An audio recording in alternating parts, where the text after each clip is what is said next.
পাশে মানুষের সাথে আমরা আছি এই বাংলাতে। আপনারা দেখছেন সংবাদ শিরোনাম। দেখলেন তো অনেক কিছু, এবার দেখুন নতুন কিছু। নমস্কার, সংবাদ শিরোনামে আপনাদের সকল দর্শকদেরকে জানাই স্বাগত। আপনাদের সঙ্গে আমি এই মুহূর্তে রয়েছি শুভদীপ। আজ রাখি পূর্ণিমা, আর এই রাখি পূর্ণিমায় আজ সারা রাজ্য জুড়ে পালিত হচ্ছে সংস্কৃতি দিবস। আজ সকালে দুবরাজপুর পঞ্চায়েত সমিতির সহযোগিতায় এবং মুখ্যমন্ত্রী মমতা বন্দ্যোপাধ্যায়ের অনুপ্রেরণায় বক্রেশ্বরে উদযাপিত হলো সংস্কৃতি দিবস। চলুন দেখে নেওয়া যাক এক ঝলকে। এবং বিশিষ্ট সমাজসেবী রফিউল সাহেব মহাশয়কে বরণ করে নিচ্ছেন রিহা চৌধুরী।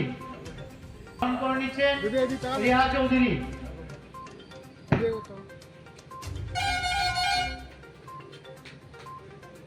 রফিউল সাহেবকে বরণ করে নিচ্ছেন রিহা চৌধুরী।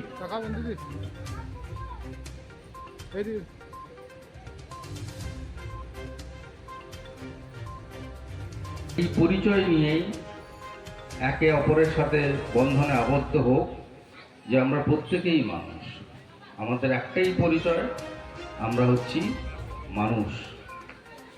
মানব সম্পদই হচ্ছে পৃথিবীর শ্রেষ্ঠ সম্পদ। এই মানব সম্পদকে যে দেশ যত বেশি লালন পালন করেছে সেই দেশ তত বেশি এগিয়ে গেছে।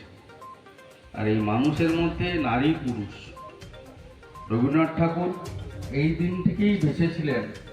তার কারণ এই দিনের যে প্রাচীন একটা ইতিহাস রয়েছে, সেই ইতিহাসকে সামনের দিকে এগিয়ে নিয়ে যেতে এবং একটা বিরুদ্ধ শক্তির বিরুদ্ধে একজোট হতে এই দিনটিকেই উনি বেছেছিলেন, যেখানে কোনো ধর্মের বিভেদ থাকবে না, কোনো লিঙ্গের বিভেদ থাকবে না, বরং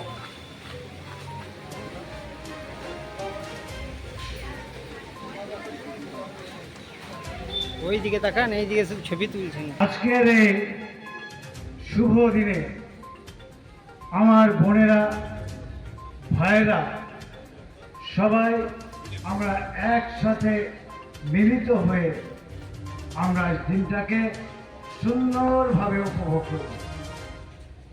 আজকের এই দিনে আমাদের মধ্যে উপস্থিত আছেন আমাদের সবার খুব পরিচিত এবং চেনা জানা মানুষ। সারা রাজ্যব্যাপী আমাদের মাননীয় মুখ্যমন্ত্রী মমতা ব্যানার্জির অনুপ্রেরণায় সংস্কৃতি দিবস পালিত হচ্ছে। দুবরাজপুর ব্লক ও তার অন্যথা নয়, দুবরাজপুর ব্লকের আমাদের গোহালিয়ারা গ্রাম পঞ্চায়েতের বক্রেশ্বর বাস স্ট্যান্ডে আজকে আমরা এই অনুষ্ঠানটি পালন করলাম। অনুষ্ঠানে উপস্থিত ছিলেন দুবরাজপুর ব্লকের সমষ্টি উন্নয়ন আধিকারিক শ্রী রাজা আদক মহাশয়।